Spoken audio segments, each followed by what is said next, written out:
All right, we got another special guest on the show today. And like I said at the beginning of the pod, his name is Glen Suh, owner of Suhpreme Cards. I get why you spelled Supreme that way with Yeah, SUH.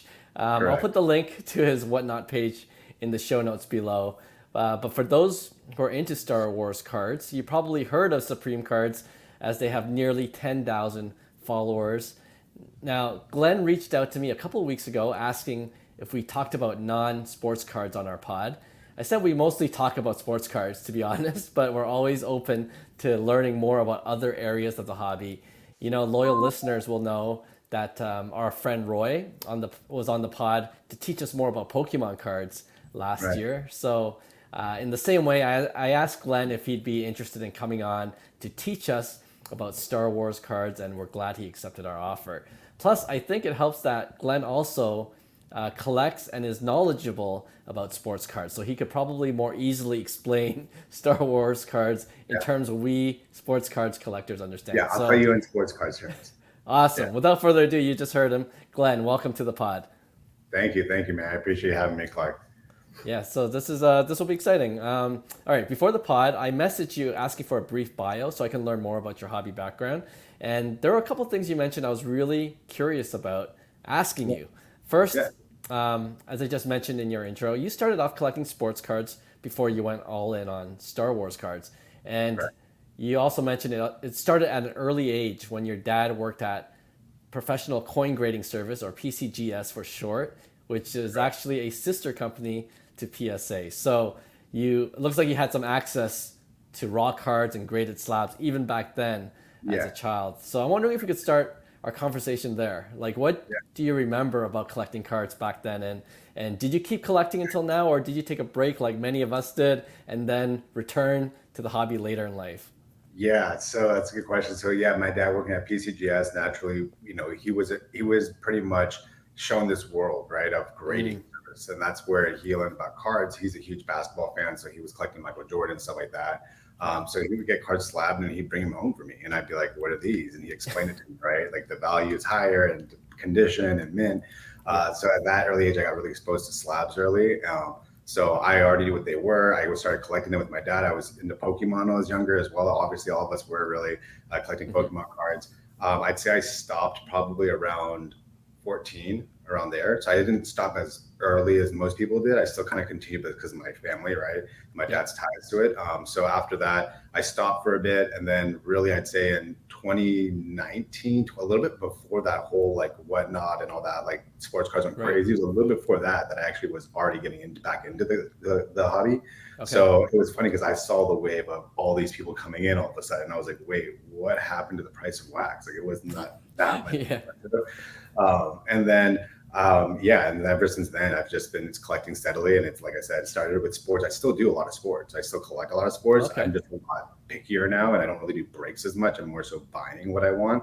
And then I'm collecting more Star Wars now, just because of the market, and it makes more sense right now. Okay. Yeah, no, and I want to dive a little bit deeper into what you just mentioned Yeah, about the Star Wars cards market. But um, before you do, you kind of mentioned that when you were collecting sports cards as a child, and your dad brought back any big cards that you had, or no, and that's what I always make fun of him for, right? As I always tell him, like, you had access when it was a much smaller company. Like he was sitting down with the graders at lunch, right? I remember we would go to crazy.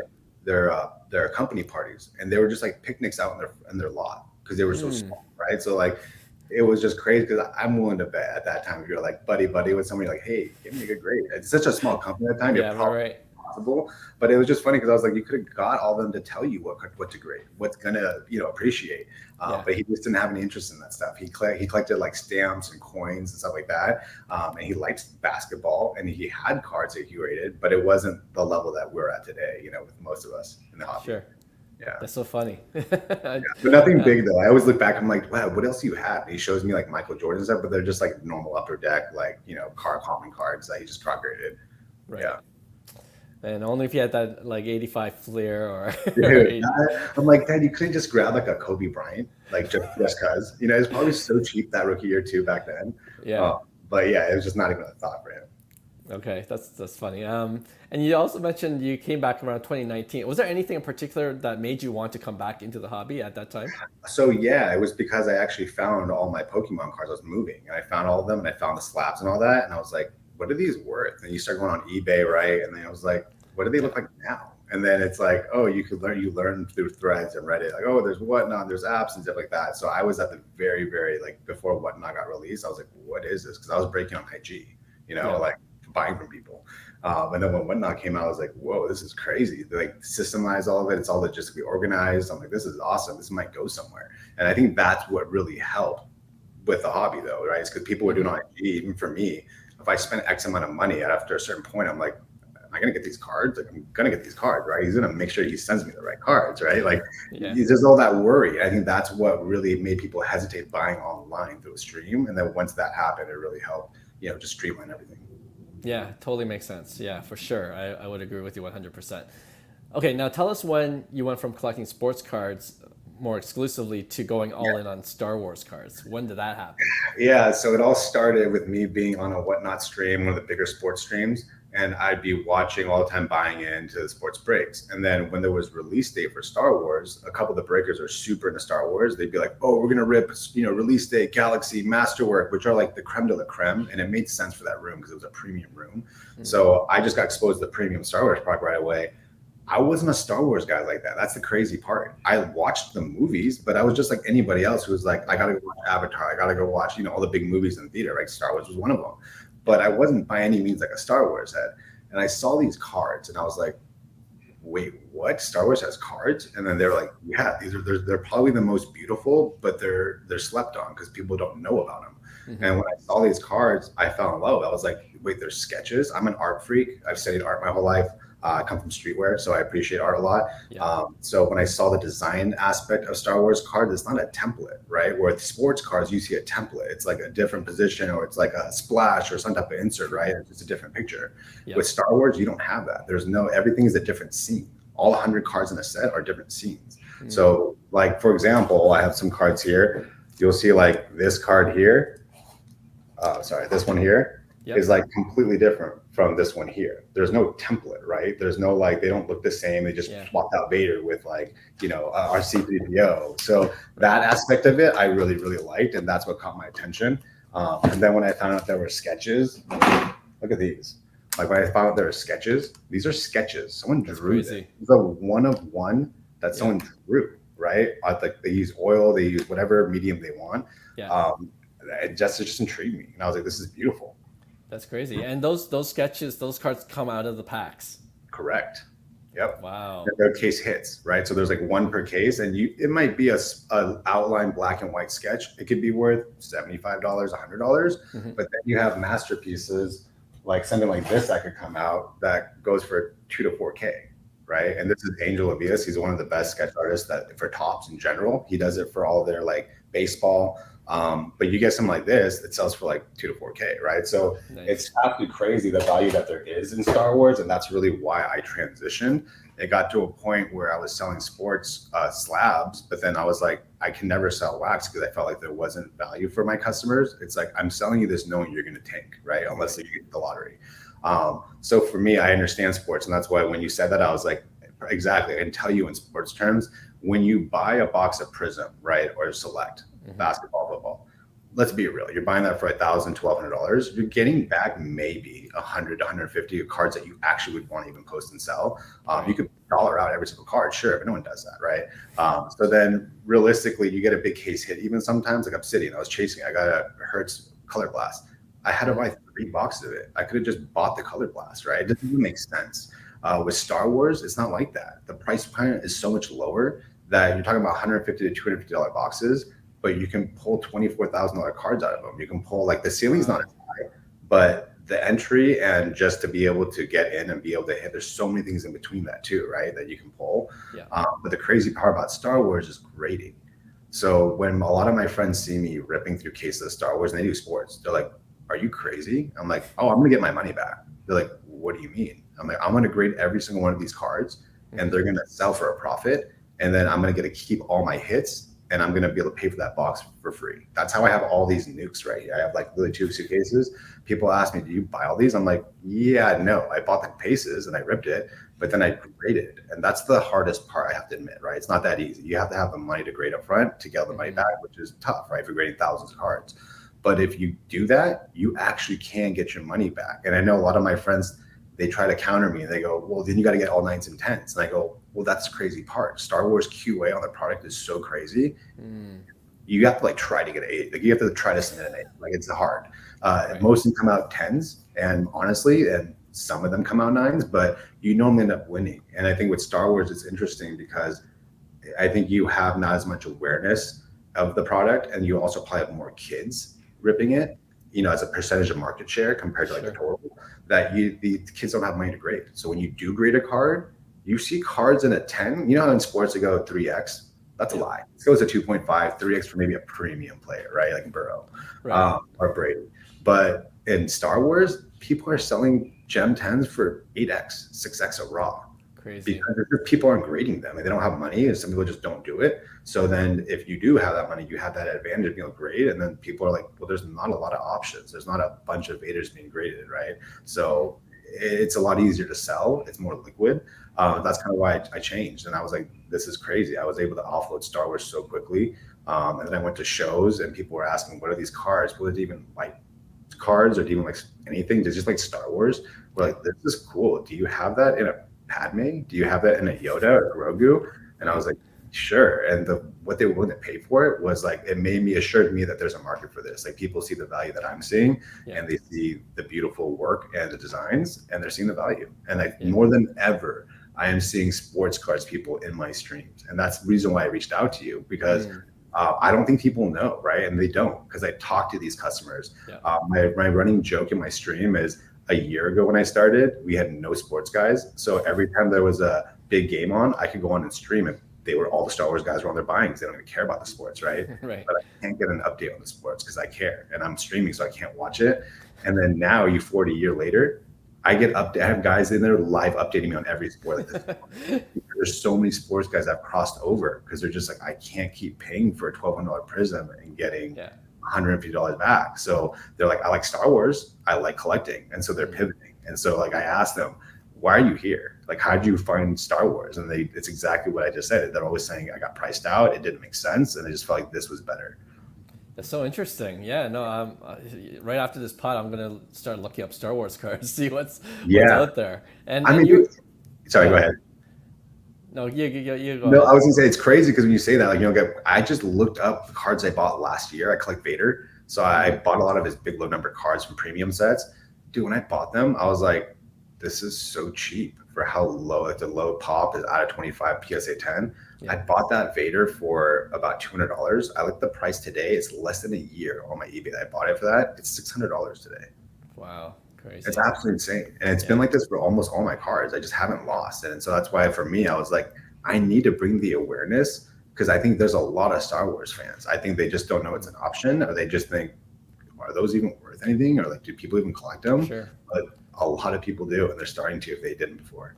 Yeah, no, that's so interesting. And you kind of answered my next question already, because it's obvious to me now, or more obvious to me anyway, but the success you're having with flipping Star Wars cards and collecting Star Wars cards. And you mentioned in the brief bio you sent me, and I love hearing this part of the story because it speaks to your passion for the hobby. But you were a VP for Stussy, the popular clothing retailer, and you left that job to pursue doing what you do now. So I left clothing in general just because I was like, I love what I do. I love streetwear. I'm a huge clothing guy, and I love art, so it's perfect for me.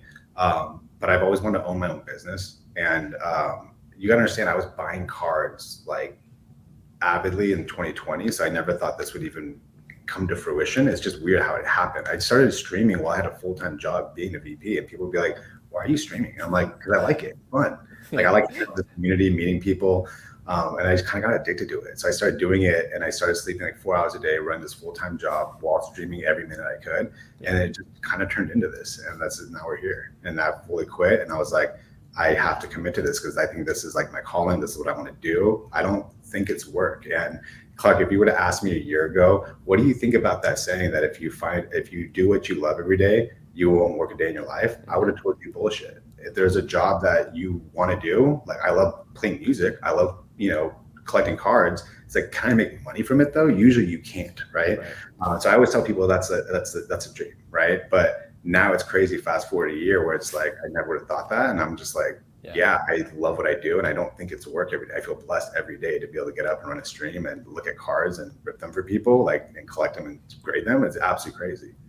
Yeah, that's an amazing story to hear, and I'm glad you found that. And the same for me. Like, I kind of do this hobby content creation on a full-time basis, and you would have asked me 4 years ago if this was possible, and you never would have imagined, right? And I love how our stories are similar because it was a side hustle, to start off with. I had a full-time job as well, and then you kind of transition. But that's why I love hearing that. And when did you do that? When did you transition? It was probably about 2 years ago when I fully went from, like, I was a journalist for most of my career, and then the newspaper industry was slowly dying. We all know this. And then I became a digital marketer for a friend's company. And then when the pandemic hit, things really slowed down for that company too. And so it's kind of a blessing in disguise. Everything honestly, happens for a reason. I believe that. Yeah. So when he let me go, like, I wasn't upset at all. I'm like, oh, that's perfect. Now I don't have an excuse not to do it full time. That's when you know you love what you're doing though, and you're in the right place. Because that's how I felt. For the first time I was a job, I felt like safe. I felt like I knew what I was doing and I had a purpose. It wasn't uncertainty. There wasn't any, even though I should have been, because I didn't know, where this is really going to go. But I just knew I loved what I was doing and that passion. I knew that if I kept doing it, it could potentially go somewhere. Yeah, absolutely. Absolutely. All right. Rest of my questions are more specific about not sports cards, but Star Wars cards. And remember, many of our listeners aren't as familiar, if at all, about collecting Star Wars. So, where do you think would be a good place to start if someone came up to you and said, "Hey, Glenn, I'm interested in Star Wars cards. Which ones might be cool to start collecting?" Where would you lead them first? I mean, first, I would say, in terms of what you collect, I'd say collect what you like, right? Because if you collect what you like, you can never go wrong. Right. I mean, and I'd say secondly, try to stick to more premium product for Star Wars. Usually I'd say the starting is like Finest. It's called Finest. And then I'd say Chrome Black, entry level. And then higher premium tier is Galaxy, which is the hobby. It's like the Prism of basketball. It's like what everyone collects. If you get the super fractor from there, it's going to go for the most. And then also Masterwork. That's like it's a thick card. So it's like it's like their NT Flawless. That one's just more expensive, all on card autos. So you have autographs too from like all the actors, like Giancarlo Esposito, right? Like he's in there. You have all the actors signed. So I'd definitely say start there, but premium products appreciate more. So me personally, a lot of my customers come in and ask, why do you not carry like the cheaper stuff? I just tell them, listen, my stream, I run it where I will never sell you something I would never collect or buy. That's just simply the way I would do it, because I know that I'm going to sell you a product that's going to appreciate and that I know that it's going to bring value. I refuse to sell things that are profitable but not going to help the customer. I don't want to sell stuff like that to my customers. Yeah, I can respect that for sure. I have my 5 Card Guys Instagram handle, which is where I have most of my followers, and similar. I started posting only high-end cards, like nothing under 1,000, and every once in a while I get like, hey, can you post cards that I can actually afford? It's just more fun to collect more higher end. And I know it's not for everyone, at the same time. But that is also the one that everyone marvels at, right? Those are the ones people want to see. Like, I think that's what people have missed. It's not like we're trying to be pompous. It's just that if I post a regular common Vader card, nobody cares about it because everyone has it, right? You want to post a big one and everyone's like, wow, that's super cool, right? So I think that's something you want to share with the world, those things that people don't get to see very often. Yeah, for sure. You mentioned Masterwork and Galaxy. So those are the higher end, more premium sets. In terms of, I know with sports cards, premium sets are the prices are out of control. But can you give us kind of a little bit of context? How much would a box cost of Galaxy or Masterwork? So I'm going to give you box prices. So there's 21, 22, and 23 Galaxy so far. Those are the modern Star Wars Chrome sets. So they're the first cards that are not on paper. They're actually like the Chrome. So 21 was borderless. It was the first premium Star Wars set that was modern. So that one right now, when it released, it was $150. It's $1,000 today. $1,100 to $1,200 is probably what you'll pay if you can find one. And then 22 is slowly becoming that, where it's getting phased out. It's very hard to find it, but a box is going to run you anywhere from 350 to 450, maybe even 500, depending on if it's from a fresh case. It matters a lot in Star Wars. And then I would say the newest one, the latest 23 Galaxy. So that was probably about $150 about a month ago. It's now sitting at about $300. Wow. So everything's just flying up. And we didn't have this before in Star Wars, right? Before in Star Wars, I saw this stuff last year and it was like, it'd move up maybe halfway through the year, right? But now it's like, it moves on a weekly, it goes up. It's crazy. Yeah. Okay, that's helpful. And you kind of just mentioned very briefly in passing, it matters when it comes out of a fresh case. Is there a particular reason why? So the reason why is because when you have a fresh case, it means that you have multiple case hits lives and potential hits in there that you can hit. So you have sketch 1 of 1s that are guaranteed at least one every case. But then every 5 cases, you have things like a kyber crystal. It's like a crystal shaped, and then it has like a character on it. And they're like 1 in every 5 cases. Dual autos, which are even rare. I think it's like 25 or 50 cases or something like that. There's 1 auto. So there's just all these different hits. So you have the best shot when it's a fresh case, obviously, just like anything else, really. But I'd say in Star Wars, there's so many more case hit possibilities than in sports that it really does matter. Because if you're picking from a case of a fresh 12, yet you're buying with every possibility of X Fractor and all the other things you can hit. But then if you're buying it from, like, people always buy online, right? From DA Cardwell and stuff like that. And I get you can do that. It's cheaper. But when they're shipping you 2 boxes, you don't know if that came out from the last 2 and maybe all 10 were already shipped out with the case hits and you just had no shot, right? Which is why people come to me all the time and they go, why am I buying and paying more here, right? I'm like, well, first of all, I can charge a fee, right, from the platform. But second of all, it's a live pack out, right? You get to see what's coming out. If you see the big hit taken out, you don't have to bid as much because you know that it's not there, right? So that's the advantage. It's just a different game you're playing. Gotcha. That's super helpful as well. All right. I kind of wanted to go a little bit back in time now. Do you collect like the vintage Star Wars? So I have some. It's super expensive to go with super vintage, so they're not graded. They're just raw cards that I collect. But yeah, I don't know if you've seen like the famous Luke Skywalker that Aoki has, like a PSA 10. That's a $40,000 card. It's so hard to find those cards in 1977. So if they're even around, and you can find someone who's willing to sell it, so yeah, it's pretty much impossible to find or collect any good condition of those cards, I guess. So it's similar to like the vintage baseball cards. It's exactly the same. It's exactly the same. It's like you're not going to find it. If you do, someone's keeping it. There's no reason to sell it. They're going to try grading it, Right, and especially those cards. I guess the condition really matters more. It does. So even more so on those paper ones. Yeah, and not only that, you got to remember technology back then was so much worse. So the alignment's terrible. Like if you look at cards before like 1980, they're just like they could be completely off to the left, and the other one's like a little bit to the right, and you're just like, what is going on? Well, sports cards collectors will know that. That's a familiar story. Very familiar with that.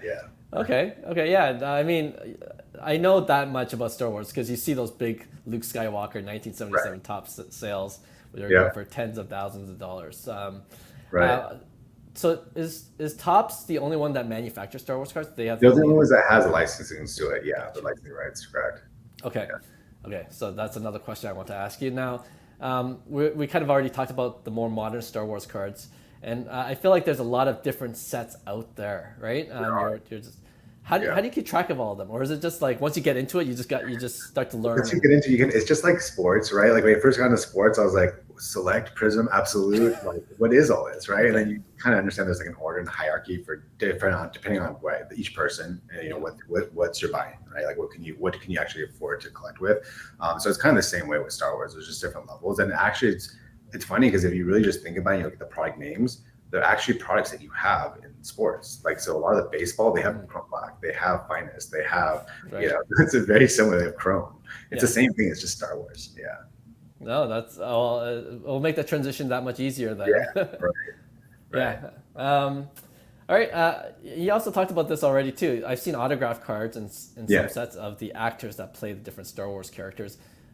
I don't know if this is a dumb question, but like sports cards, are there different kinds of autos, like sticker autos and on-card autos? No, dude, it's exactly the same as sports. They're sticker, and they're obviously not as valuable as on-card. Okay, and then also you have different value for people, right? It's by popularity sometimes, but sometimes because really for us, there's no measuring benchmark of performance, right, for Star Wars, Right. which I want to also get into and touch on. But because of that, I think that's also the main reason why, this all makes sense with Star Wars too, is because you have popularity gauge. For example, Padme, she's Natalie Portman. Like you have guys that drool over her, and then you have women that want to be like her, right? And then you just have Star Wars fans who are like, she's cool. She's my character. Yeah. So Padme autos, like they're insane. They go from minimum, the cheapest one you'll probably find is like 2,500. But there's one I just acquired recently. It was an out of 5. It was first on the print. It was 7K, right? So like there's cards like that. And then there's like a Vader auto, right? Some guy just bought a $18 pack in my pack out, and then he ended up hitting it. We graded it for him. He got a 10 on it. The card's probably worth 12 grand, and he paid like $18 for the pack. Nice. Right? So there's like a lot of crazy big cards. It's just, it depends on who's signing. James Earl Jones, Carrie Fisher, Carrie Fisher passed away. So someone we just pulled a Superfractor for auto from Chrome Black. It's probably a 15 to 20K card because it's probably one of the last autos she signed, right? So there's a lot of cool things that you can collect, even if you're not into Star Wars, but you just like these actors or actresses. Sure. There's a lot of cool things you can collect there, even with autos. Yeah, no, that's cool. And you kind of mentioned at the beginning, when you started getting into Star Wars, you weren't like a huge Star Wars fan, right? And that's like me. I watched all the movies, but I don't have any like action figures. I never had any of those things. No, I don't have any clothes. I don't have any like gear that's a Star Wars. I don't have any watches or anything, right? So it's like I got into it, and I still really don't have all that stuff, but I got into it and started watching and rewatched all the movies, and then went crazy deep into all the shows and rewatched them because this is like what I do now. And this is what I like. But it's funny because the cards got me into Star Wars. It wasn't like I was into Star Wars and then I got into cards. It was kind of weird, but it worked out. That's that's me in basketball. I wasn't really into basketball until I started collecting basketball cards. And all the rookies, the bench players, all the prospects, and before you're just like, who's this guy? This true story. I'm like, Luka Doncic, who's this guy? Like everyone wants his card, and you're like, it's thousands of dollars, and then I realize he's a generational player, and I was rooting hard for the Mavs this NBA Finals. I like Irving, man. I like him. I really I think Luka's so good that he should be. I think the fact that they even go as far as they do with the talent they have on the team is crazy. It's Luka and Irving, Yeah, for sure. I for selfish reasons, I have a Luka Doncic rookie auto, so I was really okay. So you're hoping that goes to the moon, yeah. But they'll have another shot in future seasons, hopefully. You also mentioned parallels. Things are numbered to 5. Is it similar to sports cards, like in terms of the coloring, like a red is a 5? Same parallel colors as like the baseball, Really? like out of 5 red, Superfractor like gold, right? They do stray away randomly on certain things, but it's very, very similar. Yeah. Okay. I thought it would be a more steep learning curve, but I feel like really. That's what you find, though. I think that's why it was so easy for me, right, to go into that not knowing a whole lot about the cards, because that was just, once you see, you're like, oh, I see what's happening here. They're just copying the format, but with Star Wars. No, it's pretty genius, actually. All right, so what do you think the future holds for Star Wars cards? You just made this big transition, really going into a more full time. We talked about parallels. You think we talked about this on our previous podcast episodes about sports cards, where we talked about whether they're printing too many parallels, or are they starting to overproduce now because it is getting a little bit more popular? Do you think there are similar concerns for Star Wars or not? It actually happened in 23 Galaxy, the recent one. They added an extra parallel at Aqua at a 199. The highest parallel before that used to be at a 150. So now it dilutes, there's more Vaders, right? There's more Ahsokas because you have to make them for all those extra parallels. So there is a concern that I guess, but I really think that I don't see it getting that out of control where it's going to go super high into crazy numbers. I think it's probably where it'll stay. Maybe it'll go into I don't see it going to 200s. I really don't. But I mean, I think for the state of the hobby itself, though, I knew if I did this full time, it would be good, just because looking at data. So, me being a VP before, all we do is look at data, right? You look at data to make decisions. And so for me, I looked at analytics. And so there's Pancake Analytics does forecasting for like the sports card or in general for cards market. And they just released a report, and you could see it. And it was very in line with what I'm seeing on the app as well. You see football, basketball is down. You see baseball up slightly a little bit, and then the only category in Marvel is down, Pokemon is down, TCG and General Magic, and then you see this huge blip up, and it's the only one, it's Star Wars. And then if you do if you have card ladder, right, and that's what I use. If you go to the Yep. categories and you can use like a stock, and you can go to the last 2 years and you can see the drop offs. Everything is going down, down, down. The only category of all 50 some categories is Star Wars is up 22% in the last 2 years. And like I said, it's proof, right? I bought all this stuff last year. I'm looking at the prices now. I'm like, are you kidding me? This is what they're going for now? Like, it's absolutely insane. And I just don't see it stopping. I think as the awareness happens, when I told you earlier, I want to touch on performance. The reason why I think there's so much stability here is because Vader from 21, every year it goes up. When I try to collect and finish my sets, every year I wait, I have to pay more. It keeps going up. And it's because you're not benchmarking off of performance, right? If Kyrie Irving retires early, gets hurt, doesn't perform, his value goes down. Vader doesn't have a performance benchmark, right? He doesn't go down. And you know that he's not going to murder anyone, rape anyone. There's none of that's going to happen to create. Like, he's not going to pull a gun out on IG Live, right? They don't have to worry about that. So it's just more stable and it's just constantly up. And yeah, it doesn't go like this. He's not going to go up overnight with a huge performance of any sort, but it's very stable and it just keeps going up. I see it as a blue chip stock essentially. Yeah, nice. Kind of a question, a follow-up question. I get the with sports cards you got to worry about all those factors you just mentioned, but if you compare Star Wars with like other TCG games, obviously those characters you don't have to worry about their shady background or what they do in the future. Why do you think Star Wars is kind of separating from like Pokemon and other TCG cards? I mean, I think it's because it's so ingrained in the culture and pop culture in general, right? And when you think about iconic movies, you think about just characters that are made up in a fictional world. It's probably one of the biggest globally, right? And they've done the marketing. Like, they have poster cards that you can pull in as inserts where it's like in Spanish, and there's one in Japanese and one in Korean. Like, there's just so many different. It's been around for so long and it's been in pop culture influence around the world that I just think that I don't see it going down, and that's the edge it has over everything else.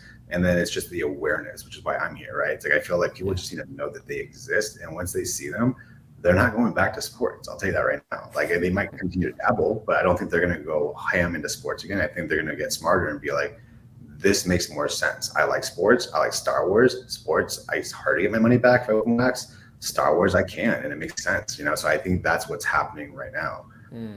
Okay. No, that's Oh man, I'm kind of getting excited. Like, I love learning new things, and when there's an opportunity, that's I can't wait to check out some Star Wars cards for sure. I'm sure I have there's a lot of other questions about Star Wars. Is there anything else we should know about Star Wars that I haven't asked so far? What do you think? I would say just in general, the community is just different.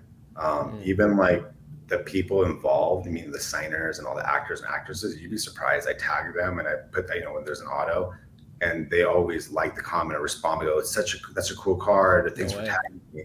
And I think because they are all like that as a community, and the Star Wars actors and like all the actresses, I think it really kind of trickles down and rubs off on the collectors as well. The community is just different. Everyone cares about each other. I've never seen in a room where someone pulls a card that's like $100 and it's like, oh, damn, I need to buy that for my rainbow. I think it's like the last card I need, and people are just like, have it. And it's like, I don't really see that in sports as often. That's cool. But I see it in Star Wars all day, all the time, where people are like, hey, I need that card. Can I get it? And someone's like, dude, take it. Or DM me, we can trade for something. But everyone's so about the community and trying to help people collect their rainbows. And I think it's just there's a lot less snakiness and trying to flip and sell. I think there's just more true collectors. So you have this community that's just not like any other community I've ever been a part of. Yeah, no, that's cool to hear for sure. Well, speaking of the Star Wars card collecting community, can you describe like what they're like? When I talk to my wife about sports cards, there's this like stereotype image that she has, like, oh, they're all nerds from baseball. No, Star Wars, I'm sure we'll get more of that in some ways. No, 100%, and you're not wrong, right? So like, even I wouldn't say nerds. I mean, that's like one way you could put it. I'd say people that are just more introverted and like to spend more time indoors. Right. I definitely feel like it's people that are not into sports and other things, and they fell into this category where they like a tight-knit community. I think people that you find more likely on Reddit and other like online forums. And so it's interesting though, because I can't say nerd, because that's the funny part is I meet up with some of these guys thinking that in the beginning, like, oh, they're probably gonna be nerdier guys. Am I gonna get along with them?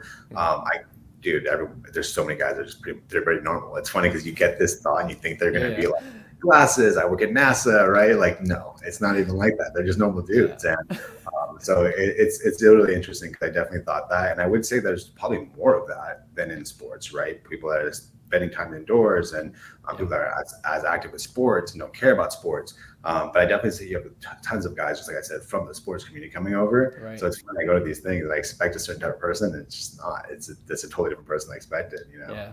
No, So, that's hilarious. That's yeah. but you're not wrong. We get that all the time. Like even when I say like to my Yeah. friends, like, "Oh, what do you wait? You quit your job?" I'm like, "Yeah, I'm going to be selling like Star Wars cards." They're like, "Nerd," you know. Like I get it. I totally get it.